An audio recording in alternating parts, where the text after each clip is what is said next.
Hello students, आज हम लोग apparent weight of the man पढ़ेंगे कि अगर हम खड़े हैं ऐसे कर यहाँ पास में, ठीक है, तो हमारा जो वेट होगा वो कितना होगा। और अगर हम मोशन में आते हैं वर्टिकली अप या फिर डाउन में, जैसा कि लिफ्ट में होता है, अगर हम लिफ्ट में खड़े हो जाएं, ठीक है, तो लिफ्ट अगर ऊपर जाएगी तो हमारा वेट कितना होगा, लिफ्ट अगर नीचे आएगी तो हमारा वेट कितना होगा। इसको आप इस तरीके से समझ सकते हैं कि मान लीजिए ऐसे करके चढ़ाव है, ठीक है, तो जैसे मंदिरों में जाते हैं या फिर किसी पहाड़ में अगर जाते हैं तो जनरली मंदिर पहाड़ पे ही रहता है, ठीक है, या फिर आप पहाड़ चढ़ रहे हैं, ठीक है, तो जब आप चढ़ते हैं तो आपको बड़ा तकलीफ होता है, आपको लगता है कि मेरा वेट कितना बढ़ गया है। और जब आप नीचे उतरते हैं तो आपका वेट मतलब आपको लगता ही नहीं कि आप नीचे उतर रहे हैं पहाड़ से, ठीक है। तो ऐसा क्यों फील होता है हमको। चलिए इस बारे में इस वीडियो में हम लोग सब बात करेंगे और समझेंगे कि जो एपरेंट वेट है, जो हमारा वेट है, वो कैसे चेंज हो जाता है। ठीक है, ठीक है, चलिए स्टार्ट करते हैं। तो आज का हमारा टॉपिक है एपरेंट वेट ऑफ मैन या वुमेन, आप जो भी ले लीजिए, ठीक है, ठीक है। किस पे चेक करते हैं? एलिवेटर पे चेक करते हैं, सबसे अच्छा चीज हमारे लिए वही है, या फिर उसको हम लोग लिफ्ट भी बोलते हैं, ठीक है। तो एलिवेटर पे चेक करिए या फिर लिफ्ट पे चेक कर लेते हैं, सबसे भी बेस्ट चीज हमारे पास में यही है, ठीक है। और इसको आप रिलेट कर सकते हैं कि पहाड़ में चढ़ना उतरने में क्या फर्क है, ठीक है। ठीक, देखिए एक एलिवेटर का कंडीशन लेते हैं हम लोग। मान लीजिए कि हमारे पास में ये एक एलिवेटर है, ठीक है। अब यहाँ पास में एक पर्सन आपका खड़ा हुआ है, ठीक है, जिसका वेट है mg, ठीक है। वेट को यही फॉर्मूला है हमारे पास से, mg। वैसे तो फोर्स का फॉर्मूला मास इंटू एक्सेलरेशन होता है, और एक्सेलरेशन इज ग्रेविटी होता है कि नहीं होता है? होता है, ठीक है। तो mg वेट है। अब ये mg वेट नीचे की तरफ इसका लग रहा है, किस साइड? नीचे की साइड। तो इसको रोकने के लिए due to the Newton law, third law, ठीक है, इस पे एक अपोजिट फोर्स लगेगा जो कि अपवर्ड की तरफ लगेगा, आर। आर को क्या बोलते हैं? Reaction force. आर को क्या बोलते हैं? Reaction force. ये फोर्स आपका जो इस पे आप यहां पास में खड़े हैं, यहां पास में लगता है, ठीक है। फोर्स हमेशा कपल फोर्स में ही लगता है, याद रखिएगा। तो अगर ये वेट mg नीचे लग रहा है तो इसको अपोज करने के लिए एक कपल फोर्स लगेगा ही, जो कि आर रिएक्शन से हम लेके चलते हैं, ठीक है। ये तो कंडीशन थी कि जब लिफ्ट, जो हमारे ये एलिवेटर है, वो स्टॉप पोजीशन पे है।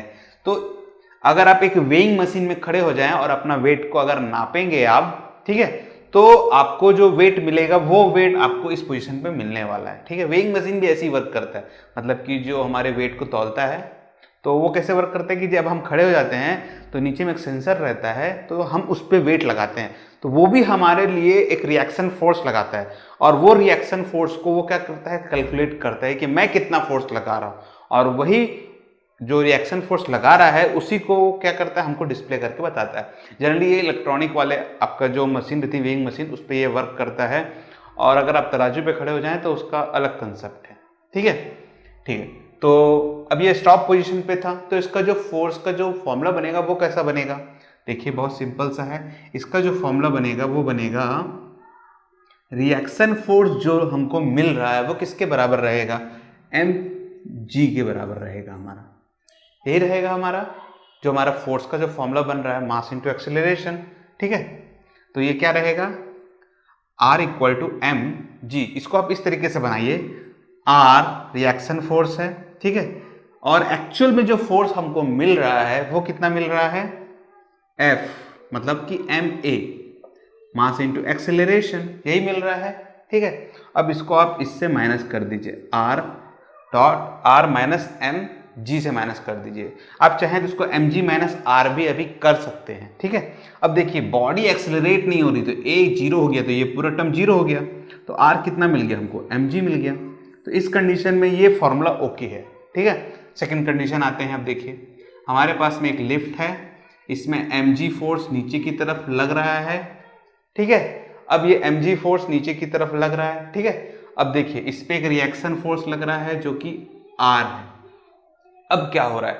अब बॉडी, ये जो लिफ्ट है, ये किधर अप की तरफ मूव हो रही है, किधर अप मूव हो रही है। जब बॉडी अप की तरफ मूव हो रहा है तो इनर्शिया का यहाँ पास में रोल आता है। देखिए इनर्शिया का क्या रोल है, अभी इसमें इनर्शिया का ये रोल है कि लिफ्ट चाहता है कि ये पर्सन ऊपर जाए, ठीक है, तो ऊपर वाला जो फोर्स है, रिएक्शन फोर्स है, वो आर है, ठीक है, पर जो ये पर्सन है ड्यू टू द ग्रेविटी ये तो नीचे जाना चाहता है, नीचे मतलब कि जिस जगह में उसी जगह में रहना चाहता है, तो ये इसके लिए, इसको रोकने के लिए एक डाउनवर्ड फोर्स लगाएगा कि नहीं, ड्यू टू द इनर्शिया, क्योंकि ये नहीं चाहता कि रिएक्शन फोर्स बढ़े, ऊपर जाए, क्योंकि रिएक्शन फोर्स देखिए ऊपर लग रहा है और ये नहीं चाहता, कौन, पर्सन नहीं चाहता है, ठीक है, तो ड्यू टू द इनर्शिया ये क्या करेगा, इसके साथ में माइनस करेगा अपना वैल्यू को, तो ये हो गया। तो फोर्स कितना बना, तो इन दोनों का जो भी वैल्यू आया वो फोर्स बन गया हमारे पास में ma, ठीक है। तो देखिए ये नीचे की तरफ लगा रहा है, रिएक्शन फोर्स वैसे ही ऊपर से नीचे की तरफ, नीचे से ऊपर की तरफ लग ही रहा था, ठीक है, और ये और नीचे में और उसको दबा रहा है, समझ रहे हैं। तो जब ये इसको और दबाएगा तो रिएक्शन फोर्स क्या हो जाएगा आपका, रिएक्शन फोर्स और बढ़ जाएगा, ma प्लस mg, ये इधर चला जाएगा, ऐसे होता है ना। फिर समझिए आर ऊपर की तरफ लग रहा है, जब लिफ्ट ऊपर की तरफ आ गया है तो ड्यू टू द इनर्शिया वो चाहता है कि मैं ऊपर की तरफ ना जाऊं, तो ये mg इसको रोकने की कोशिश करता है और रुक जा, ठीक है, तो r माइनस mg बन गया। अब ये जो भी फोर्स बनेगा वो ma फोर्स रहेगा, क्योंकि इन टोटल जो फोर्स बनने वाला वो ma है, ठीक है। अब ये उसको और दबाने की कोशिश किया, अगर एग्जांपल समझिए, तो रिएक्शन फोर्स क्या हुआ, रिएक्शन फोर्स उसको और ऊपर दबाएगा, मतलब वो अपने आप को बैलेंस करने की कोशिश करेगा कपल ऑफ फोर्स के हिसाब से। तो देखिए mg इधर चला जाएगा, अब फॉर्मूला क्या बना, ma प्लस g, मतलब जितना उसका वेट था वो था ही, प्लस फोर्स जो हमको मिल रहा है, एक्स्ट्रा फोर्स जो मिल रहा है, जो उसको दबा रहा है, उसके कारण जो हमको फोर्स मिल रहा था वो भी ऐड हो जाएगा। तो इससे क्या होगा, इससे हमारा एपरेंट वेट जो है वो इंक्रीज हो जाएगा। क्या होगा, एपरेंट वेट इंक्रीज हो जाएगा, ठीक है, ठीक है। तो अब देखिए थर्ड कंडीशन, थर्ड कंडीशन में क्या है कि देखिए ये mg है और ये r है, रिएक्शन फोर्स, ठीक है।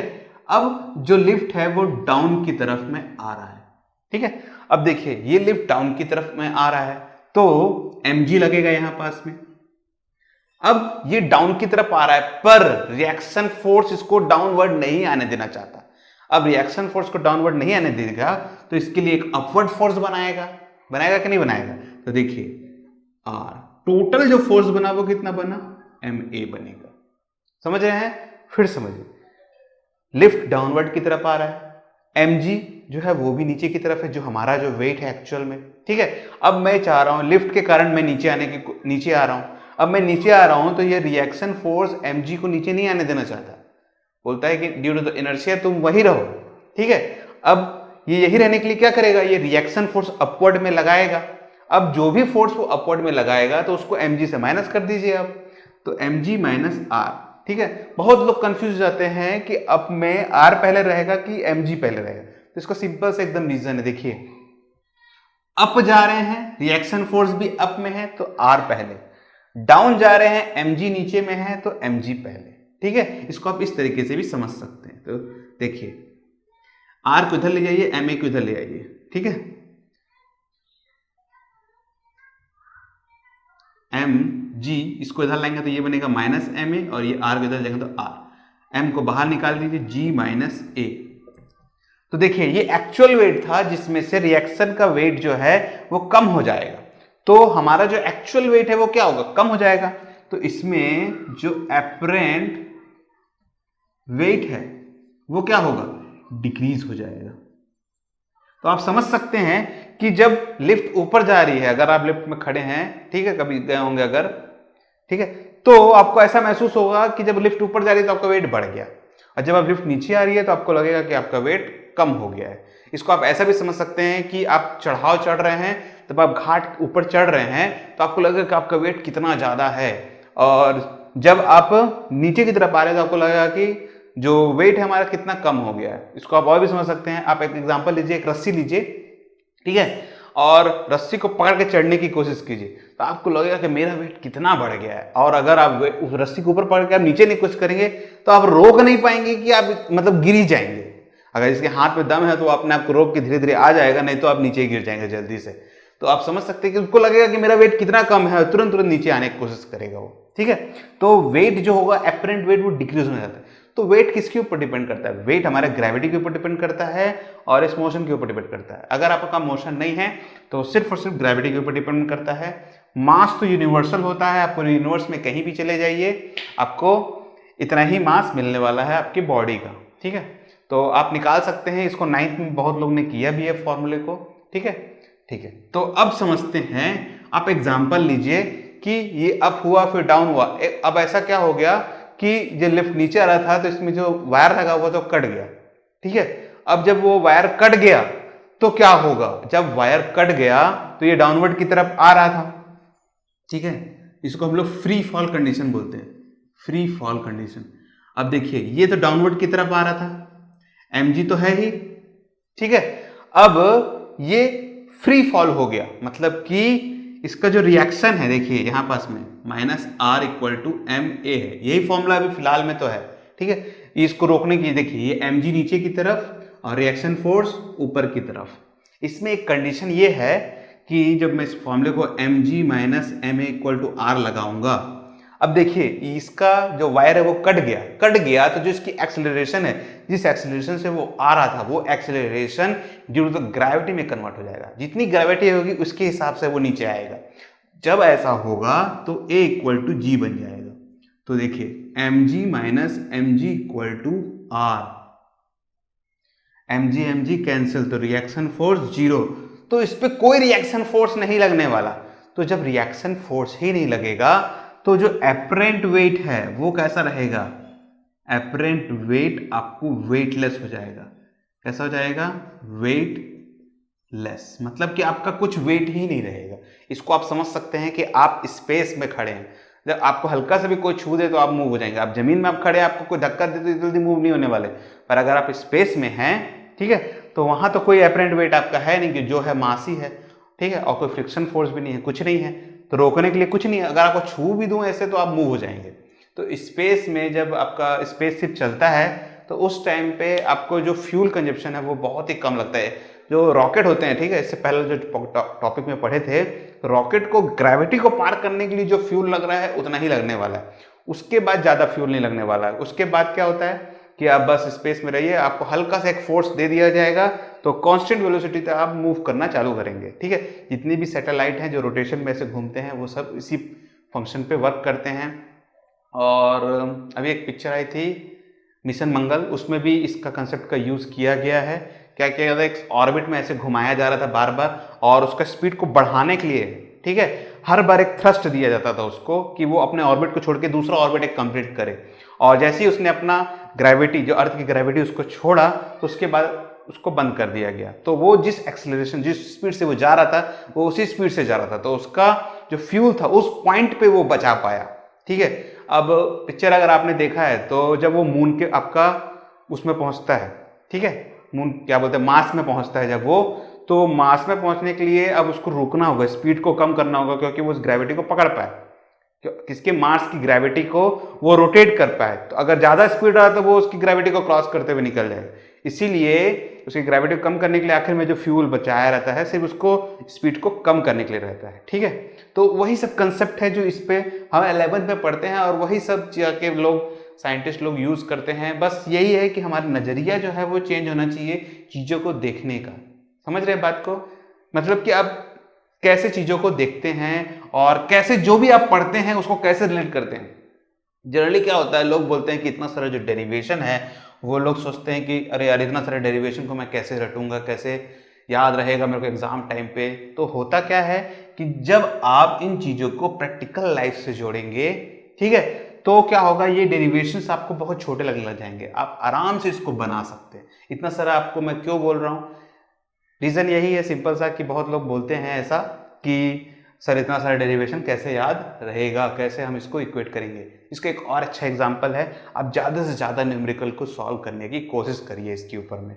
जितना न्यूमेरिकल सॉल्व करेंगे उतना ज़्यादा कंसेप्ट क्लियर होगा, आपको फिर ये सब याद रखने की जरूरत नहीं है, ये ऑटोमेटिक आपके दिमाग में घूमता रहेगा, सपने में भी आता रहेगा। ठीक है, जो लोग बहुत ज़्यादा पढ़ते हैं उसको सपनों में भी इस टाइप की चीज़ें दिखाई देने लग जाती है कि हाँ ऐसा हो रहा है, इस टाइप से हो रहा है। ठीक है, तो इस टॉपिक को अब यही क्लोज करेंगे। जितना ज़्यादा हो सके न्यूमेरिकल्स को कंप्लीट करने की कोशिश करिए।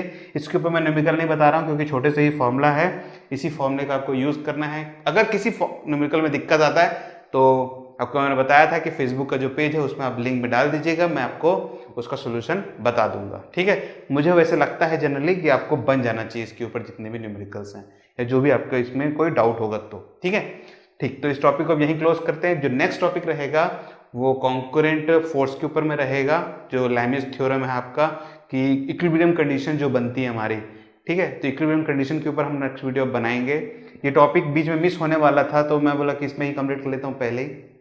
ओके, तो ठीक है, तो इस वीडियो को अब यहीं क्लोज करते हैं। अगर आपको कोई डाउट आएगा तो नीचे कमेंट सेक्शन में जरूर डालिएगा, और अगर आपको ये वीडियो अच्छे लगे हैं तो इसे लाइक और शेयर जरूर कर दीजिएगा, और अगर हमारा चैनल आपको बेनिफिट दे रहा है तो सब्सक्राइब करना बिल्कुल भी ना भूलिए। Thank you for joining this video.